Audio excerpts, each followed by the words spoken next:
It's nothing that theater people haven't been saying forever, but like making the impossible possible and trying to take a far out idea and make it real. And that's the challenge, and that's the fun of it. For me, the end user is the roadie, the person that is touching the gear every single day. Making Taylor Swift stage, all things like that, whatever it may be, it's very exciting all around. Hello and welcome to the Theater Art Life podcast, sponsored by ClearComm, the leader in voice communications for theater and the performing arts. Call your cues with the simplicity and elegance of ClearComm Intercom solutions. The Theater Art Life podcast puts the spotlight on those who create live entertainment around the world, the culture creators and the backstage masters. My name is Kat Landry. And my name is Anna Robb. Today we're talking with Drew Himmelrich from TAIT. Drew is a young professional in the concert touring and live event industry. Drew has been a mechanical design engineer at TAIT for 4 years and has recently moved to their integration team. His passion for technical theatre work first showed itself as he set stages as a little kid in his kindergarten classroom and has continued and grown. Drew went to Carnegie Mellon to study production technology and management and has been loving professional life since graduating in 2018. Drew, welcome to the show. Thank you. Happy to be here. It's amazing. So you studied production technology and management at Carnegie Mellon. For those who work internationally, tell us a little bit about that course and what it offers and why you chose that. So that is a conservatory-based theater program. We have a few different divisions, like within the School of Drama. There's obviously like the musical theater and the acting side, but then on the technical side, you come in sort of just as a general, hey, I know that I like technical theater and I want to be doing this type of thing. And then over the course of the first 2 years, you kind of figure out where more specifically you are focused and where you want to focus, whether it's on the design side, the scenic design side, the lighting design side, or more on the technical side, whether it's sort of lighting management or stage management or production management, or for me, technical direction and more on the managing and engineering side of scenery and automation and things like that. So that program, as I was saying, is a conservatory program. So it's a pretty intensive program where most of your time is spent doing that. I definitely strove to have a social life outside of the School of Drama, but it's pretty easy to just be work all the time. But graduating with a BFA, if that helps anywhere, and just having a lot of experience really diving into what you're doing and diving into the studies. And does that course have a lot of automation integrated into that course, or because a lot of universities don't have access to automation, right? Yeah, so we have actually legacy gear from TAIT, so things that before sort of through TAIT acquiring Fisher Technical Services a while back, CMU got some gear from TAIT and is able to use that and still is supported. And so we have some gear from there, getting some more stuff, and that experience and using that stuff was really valuable. But we have a professor that likes to clarify the difference between sort of machine design and automation. And while the program doesn't focus and we don't really, at least while I was there, didn't really focus on the automation side and how to make machines do the things that the control system tells them to do, we definitely did focus and work a lot in machine design. So everything from, and I never remember, everyone sort of talks about it differently, but what upstream is, what downstream is, but everything downstream of the motor. So speccing a motor, speccing gearbox, brakes, all that type of thing. Things we definitely learned about and talked about. And then the experience using the control software and the automation system was more production-based when we had that opportunity. So, fun fact, Drew and I were in the same graduating class at Carnegie Mellon, and Carnegie Mellon operates on a regional theater model. And so everything that we do is based on being a season at a regional theater. Drew, what has the transition been like out of traditional regional theater style and into concert touring? That is a fun fact, Kat. I have known you for quite some time. Happy to be talking to you. The transition was definitely natural, but it was clear that there was a difference. The production office, as maybe we'll call it PTM, the Production Technology Management Office at CMU, where all the technical direction students sort of work out of, operates similarly to a commercial scene shop, but it definitely has to fit into that regional theater setup that the rest of the production department uses. Where in school we had sort of project managers, and we had people that were more on the design, the engineering side, and we had people who were in charge of building. So sort of that delegation of tasks is something that I was used to in school, and is something that is very present in the commercial scene shop and scenery and automation industry, where it's not it's not necessarily the regional where the technical director gets a drawing and then has to do the engineering for it, or the mechanical design and the build drawings, and then build it and then install it and then help paint it and all that. So granted, on the scale of the regional theater, you might be doing that differently, but it definitely prepared me for having to sort of select the specific industry within the industry that I wanted to be in. So even within TAIT, we have different departments. We have our project management department, we have our business development department, we have our fabrication, integration, all the different areas that are things that maybe at a regional theater one person might do, but at a large enough company, it's all split up. So the experience working in sort of that regional mindset definitely prepared me to do any number of things. But then the way that CMU breaks out the program definitely made me realize earlier on than maybe I would have otherwise, that at some point you can't do everything at a specific size, and you have to kind of pick and choose, and maybe switch. And so, what was your path to working for TAIT and taking that focus from your studies? Yeah, so I through school, I interned. I knew that I wanted to get a regional theater internship type of thing and a commercial theater internship. So the summer after my sophomore year, I interned at Barrington Stage Company in the Berkshires as a carpenter.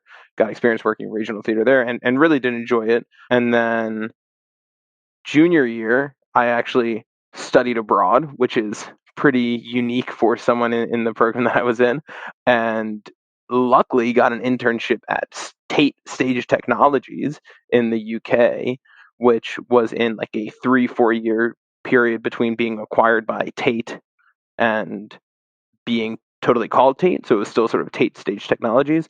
So I was an intern there, which was an incredible experience.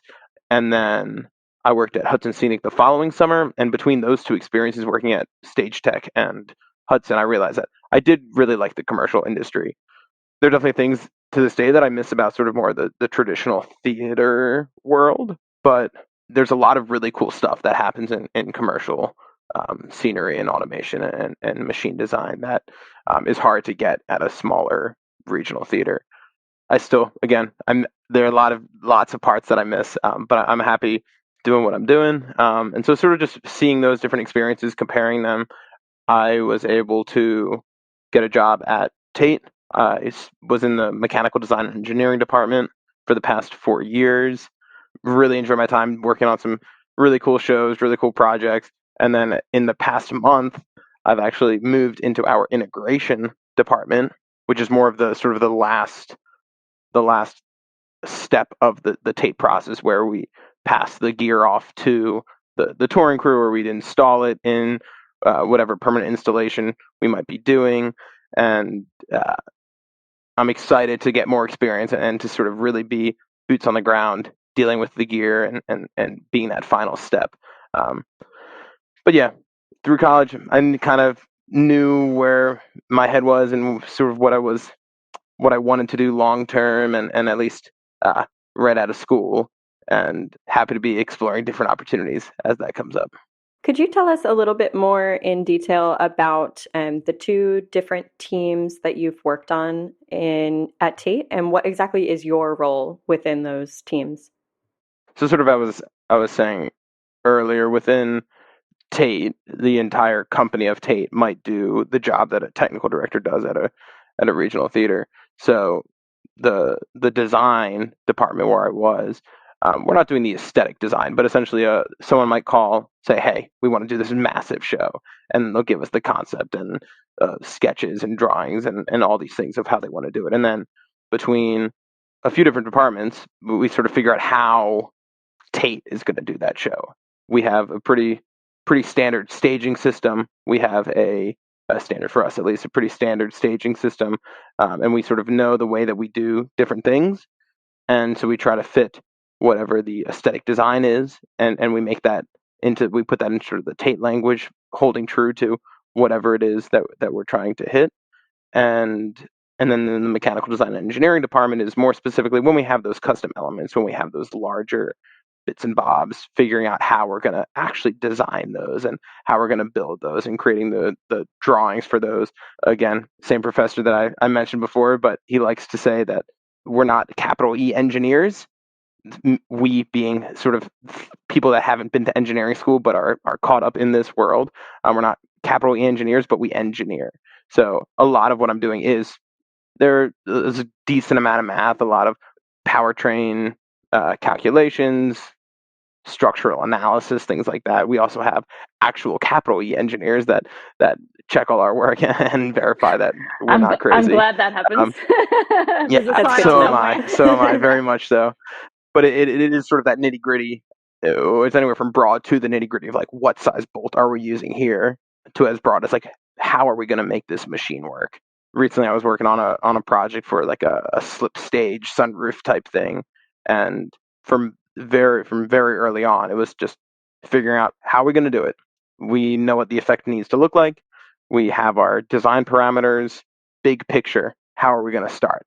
And starting big picture, I was cutting up index cards on my desk, trying to sort of figure out the mechanism, all the way down to today having conversations about, oh, okay, like our third-party engineer says this one area is overstressed. Like, how can we slightly adjust what we're doing to fit our standards? And so that the mechanical engineering side is very much about upfront, how are we going to build it? And then the integration side is taking that and then actually making it work. I'm in a pretty unique situation right now where I'm able to be the designer on a project, but also help integrate it. And I'm very much looking forward to that. But in this situation, but also in many other situations, you have totally separate teams working on it. So when it gets to integration, you realize, oh, you know what? This thing that we thought was a great idea actually doesn't really work, and sort of figuring out how to make that work, tracking parts through the shop, making sure that everything is getting out the door on time, and we know that it works. We never send anything out that hasn't already been tested and hasn't been verified that, like, yeah, this thing is going to work, and when we get to site, we'll be good. There's someone at CMU. So, sorry to keep quoting professors and whatnot, but who says, like, I think it's the most expensive 6 words in entertainment is, we'll fix it at the venue. Yeah, that was 6 words. I was just verifying. Because that is true. Like, if we send something else, like, oh, it'll be fine. We'll fix it when we get there. You might, but it's going to take 10 times longer. So we like to make sure everything is sort of tested and verified and right before we go. And that is a big part of the core of what the integration team does, is make sure that, yeah, the classic line that we say, like, it worked in CAD. Yeah, it might have worked in CAD, but let's make sure that it actually works. That's a great nugget of wisdom. You don't want to have 300 people waiting in a venue while you're trying to fix it, instead of vetting that in the workshop. Been there. A question in terms of, and for those people who may not know TAIT well, when we talk about the projects that you're doing, is it predominantly concert touring or large-scale events? Is there permanent installations involved in that? And what's sort of in your particular, in say the last 4 years, what percentage has been concert tour? Oh, it's probably a bad example because the pandemic happened. There probably wasn't a lot of concert touring. But what's the sort of normal percentage of type of projects that you're working on in your division across the genre of entertainment? Yeah, so TAIT very much has its roots in concert touring. Our founder, Michael TAIT, got into the industry through concert touring and started the company through concert touring, found a need and filled the need. And we were that for a while, and then we realized that, yeah, our skill set and the things that we're doing are very applicable to the permanent install world, whether it be theme parks or just themed environments, wherever it may be, things that need automation, things that need scenic elements.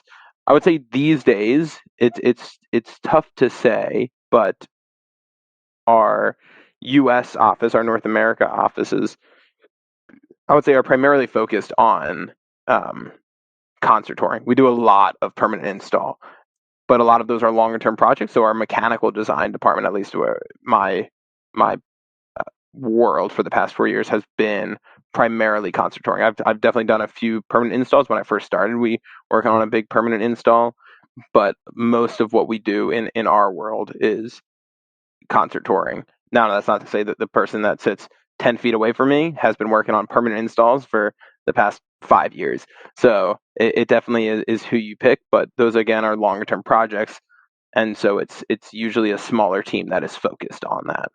Actually, I should say in the integration, it's a little different just because because of the longer term projects, it is more obvious because people are away in a far off land for 2 years on end, just installing this permanent install thing because that's just how long it takes.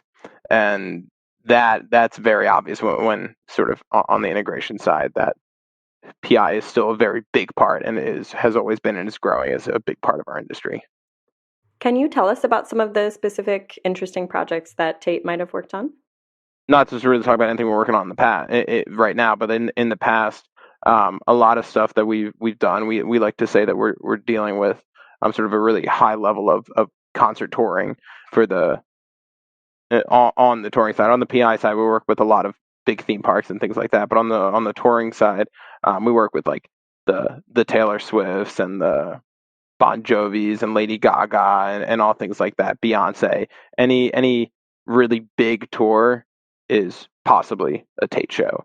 We have a pretty good system down for building stages and for how we produce stages and how we produce automation. And a big part of that is also our automation system. Navigator is a huge part, a huge selling point for us because it is this sort of industry standard as like the go-to automation system for entertainment industry and is seen in all throughout the world, literally all throughout the world. People are using Navigator to control their live shows, their live events.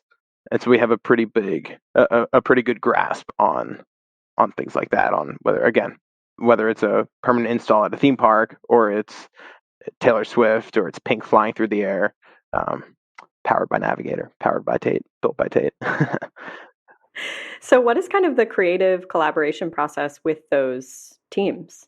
With the artists and their creative teams, what does that look like? What's the collaboration like with TAIT?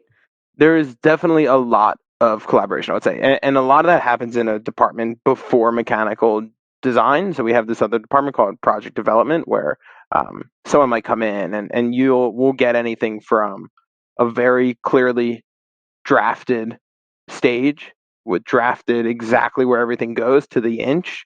And then we're like, all right, that's what we're going to do. But if it's like they want a stage that's 80 feet wide, 2 inches, like 2.5 inches, well, we keep things in increments of 6. That's just sort of how the TAIT decking system works.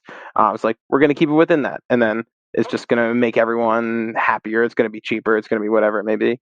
And then it's sort of back and forth. So it's taking that. So it's taking the exact thing that they might have and putting in the TAIT language. Or we might get something that is, we want it to feel like a cloud, but a little stiffer. And then also we have a department within TAIT that's like, all right, taking that and actually making something more tangible from that. And then just dealing with the design team, dealing with we rarely deal with the artist directly. There might be situations where the artist or the talent has a lot of input, and that's often the case that they have a lot of input. But typically we're dealing with more of the production manager or the designer, whoever, the design assistants or whatnot, that are the ones that are more the liaison between TAIT and the artistic vision. I want to be in the cloud department. Yeah. Make this a reality, please. Exactly. And that is a big part. I mean, it's nothing that theater people haven't been saying forever, but like making the impossible possible and trying to take a far out idea and make it real. And that's the challenge, and that's the fun of it. And now a note from our sponsor. The Theater Art Life podcast is proud to be sponsored by ClearComm. ClearComm is the leader in voice communication since 1968 for theater and the performing arts. When the show must go on, ClearComm is there to keep the team on cue. You can find them at clearcom.com. Go check them out. On the back of that, having been in this for 4 years, what exciting developments in the world of automation are coming that might influence the entertainment industry? What's more possible with what's happening? Because historically, actually, automation is still relatively new in the last 20, 25 years. It's not like this has been happening forever. So tell us, is there stuff that's more that you're excited about that's coming down the pipeline in automation? That is a good question. So it's hard to say. At the core of it, I mean, automation is, at least sort of standard theatrical or concert automation is, there is a machine and it's turned on to a specific speed by a control software, and you have all the safety features and everything like that.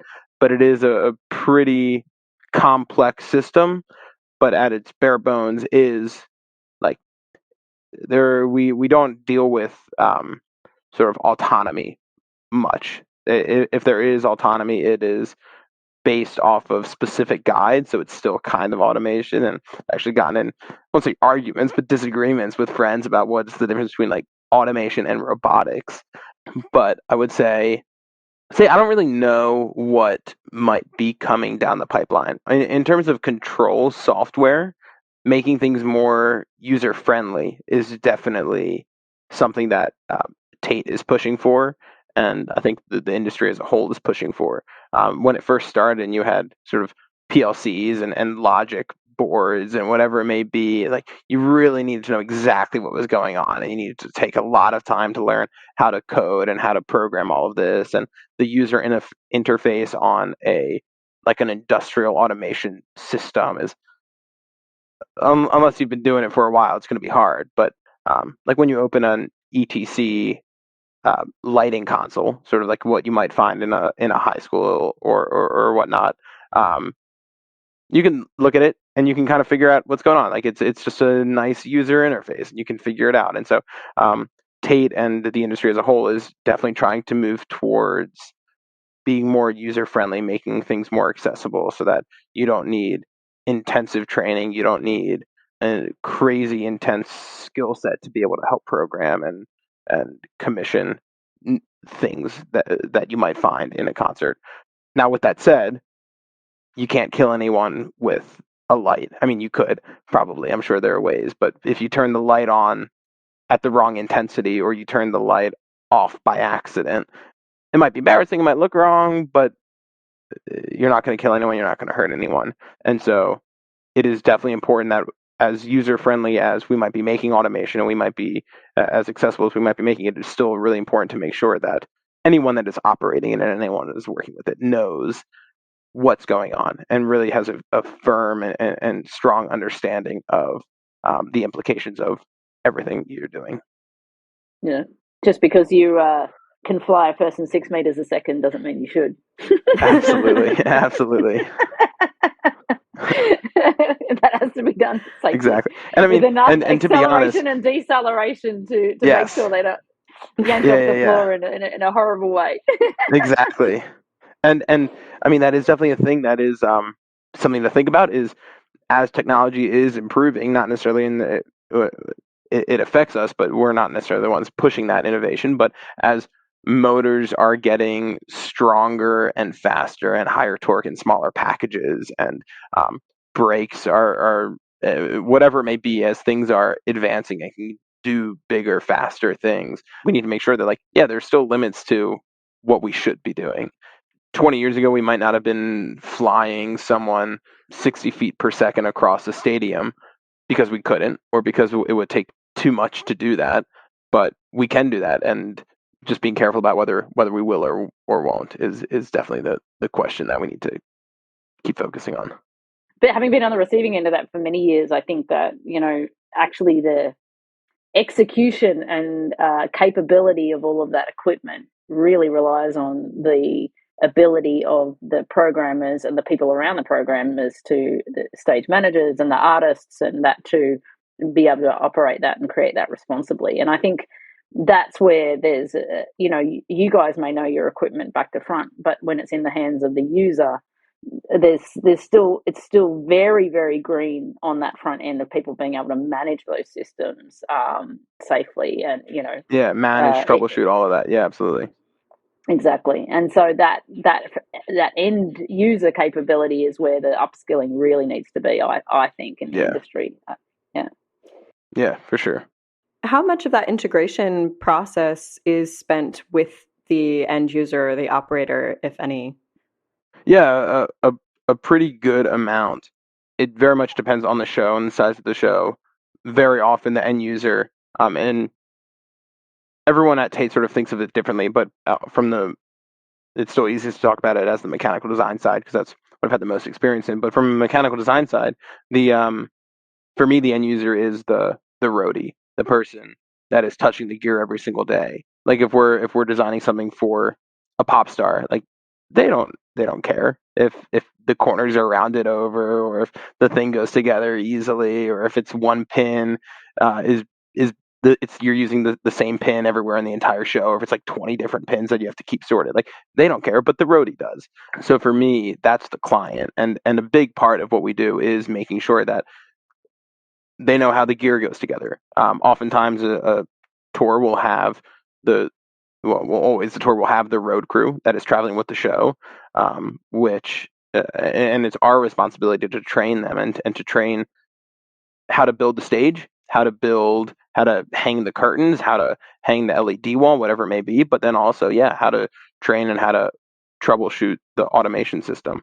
That's a huge part of it, and a lot of that happens either in Lidditz, where if the show is in Rock Lidditz, or if the show is in our shop, or if we go somewhere else for a rehearsal, sending our integration team and making sure that our integration team is there until we're ready to pass it off fully. Yeah, I would say that's a big part. Probably the most important part of integration is making sure that we are setting the next step of the process up for success. Well, that definitely explains the number of teams within your division. Yes. So, Drew, having worked at TAIT through the pandemic, could you tell us a little bit about how that may have changed the way that you work or your processes? What are things like coming out of the pandemic, and do you feel like you're getting back to normal, whatever that is? So, for context, I was furloughed for about 10 months or so during the pandemic, starting around March 2020, as a lot of us in the industry are aware of.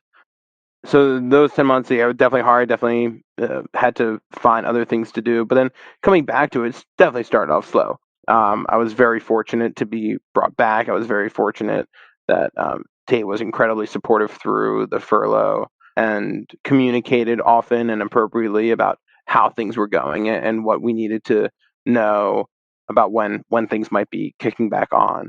And then when we came back, it was a lot of things that were setting ourselves up for success. So whether it was internal initiatives that we were working on, some local projects we were working on to help in the community, and then dealing with some smaller shows. So I was working on some stuff for our first show for the Black Crows that went out. That was our first show post pandemic. And then working on some other smaller shows. We had a lot of shows that relied a lot on our assets, because a big part of the way we operate is, if we build a machine and we like it and it works, we just, once it comes back from tour, we keep it and we rent it out on the next show, because it's tried and true, and we can puzzle piece a lot of things together. So we did that for a while, and we had a lot of smaller shows, and we had a lot of things that were on really tight timelines, because no one wanted to say, yeah, I'm going on tour for the next 2 years, when who knows, there might be an uptick in COVID in the next week. So things were a lot shorter term and smaller. But I would say in the past 3-4 months, things have really started to pick up, and we've started seeing, and it's probably been a bit more than 4 months, but we've started to see bigger shows, more commitment early on, more willingness to have custom gear, which is just a year or two ago was a major risk. The confidence is back. Yes, confidence is definitely back. It's tough to say whether, we say that we are back where we were in 2019, and it feels like that, and it honestly feels like we are even getting beyond that, because we're hiring a lot of really nice new talent, developing new employees, and things like that we're sort of able to expand more and able to do more, and understand that, yeah, there's also more than just producing shows that we have a whole team that's now just focused on culture and inclusivity, and just making sure that while we are creating these moments that move people, as we say, that we are also making sure that the people are, it's not just the audience members, it's not just the roadies, it's also the internal team, and that's always been a really strong focus, and it's nice to see that we're keeping that and expanding on that focus of building the team. Anybody that's trying to get into the industry or the sector that you're working in terms of, automation systems and mechanical engineering and stuff, what would be your advice to somebody who is younger than you to get into that? What's the roadmap? I would say there isn't a roadmap. TAIT specifically hires theater people from engineering schools, people straight from high school, people from industrial design, people from aerospace design, whatever it may be. The biggest thing is the passion. We always say we can teach someone how to. You can teach someone how to weld. You can teach someone how to draft. You can teach someone how to assemble a TAIT stage, and how to move coffin locks in a TAIT stage, and all things like that. What you can't teach is the passion and the drive, and the sort of that mindset of, the show's got to load out at a certain date. The show opens at a certain date, and we have to make sure that happens no matter what. That's the type of thing that is hardest to find and hardest to teach. And so while there isn't really a roadmap, I would say the best thing that anyone can do is to reach out, to find someone who works somewhere that you might want to work, and talk to them and hear what they have to say, hear how their experience is, and see if you can get a tour of a shop. That's my favorite thing. I was it didn't lead to any jobs, but I guess I wasn't really looking for it at the time. But one of my favorite stories is when I was studying abroad in the UK. Tickets to see West End shows are way cheaper than they are to see Broadway shows, and so I would go see a decent amount of West End shows. And when the show ended, I would walk up to the sound operator, the sound engineer, the sound mixer, and I would say, "Hi, I'm Drew. I'm studying abroad here. I'm working at Stage Tech for the semester. Do you have the email address of the automation operator? I would love to come shadow at some point." And not a single time did someone say, no, absolutely not. If imagine if you were standing there, and you were wearing all black, and you were wearing your headset, and some kid comes up to you and it's like, "Hey, I like what you do. Can I see more of it?" Of course you're going to want to do that. So, I would say definitely advocate for yourself whenever possible. Go seek out those opportunities. I went to see a Cirque show while I was in the UK too, and I was walking in, and there were these two guys out back wearing all black. They had radios on their belts. They were smoking cigarettes, and I was like, "These guys are stagehands." I walked up to them, and at the end of the night, I got a tour of backstage at Amaluna, and it was just an incredible experience. And I got these contacts, and I would say whenever possible, yeah, network for yourself, advocate for yourself. You're your best advocate. Absolutely. I love that, and I think that, it's great. It's great advice, and I think also that what's lovely about our industry is most people, especially in the theatre industry, are very generous about sharing if it's an in-person, of course, you're not just letting everybody backstage and having a tour, but if they understand that you want to understand their craft and that Exactly. there's a lovely community of people that are very generous about sharing their work and their life, and I love that about our industry. I think that's and it's a good way to absolutely. capitalize on that if you're trying to get into it. There's a lot of good intention people out there. Yeah, absolutely. Yeah, it is. I mean, we always say it's a big industry, but it's a really small industry, and meeting other people from the industry is always incredibly exciting, and especially when it's random and you have someone that's really eager. Yeah, absolutely. That's great. So, Drew, we always end every podcast with 2 questions. The first question is, what do you like the most about your job or the industry as a whole? Ooh, all right. Let's think. I think the thing that I like most about my job is it's still really exciting. There are definitely times that it's mundane. There are definitely times with any job that you're like, ugh, this again, or um, uh, when you're peeling stickers off from the last show, and like, yeah, nobody wants to be doing that. But when you step back and you're like, wow, like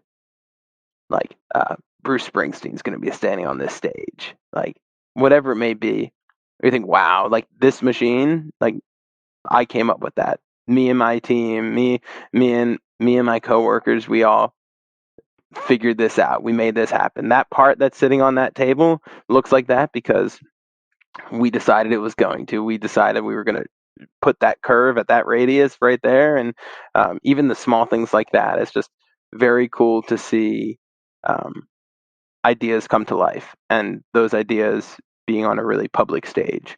It's a lot of fun. It truly is. Stepping back and just seeing, yeah, like making Taylor Swift stage, all things like that, whatever it may be. It's very exciting all around. Yeah. Amazing. Now, if you could change one thing about your job or the industry, what would that be? That one actually is easier. I kind of know that one. Specifically now that I am in the sort of more on the touring side, specifically where like not the touring industry, but actually touring. I haven't been on the road with a tour, but with the tour yet, but just like having people in and seeing the industry, there's a lot of room for growth between diversity and diverse interests and things like that. That it is growing, but it's not the most diverse industry. And creating opportunities for that, I think, is something that I know TAIT is striving for, and I think a lot of people in the industry are striving for. And creating room for that is something that I hope is continue. I hope we push for that as we have been more and more so in the future. Yeah, definitely. Everyone looks the same for the most part when you're on tour. When a road crew shows up, yeah, a lot of people look the same, but hopefully that's changing. Hopefully. Yeah. Well, Drew, thank you so much for spending some time with us today. I think we can all guess what show you're actually working on right now, or we won't say what it is, but super jealous.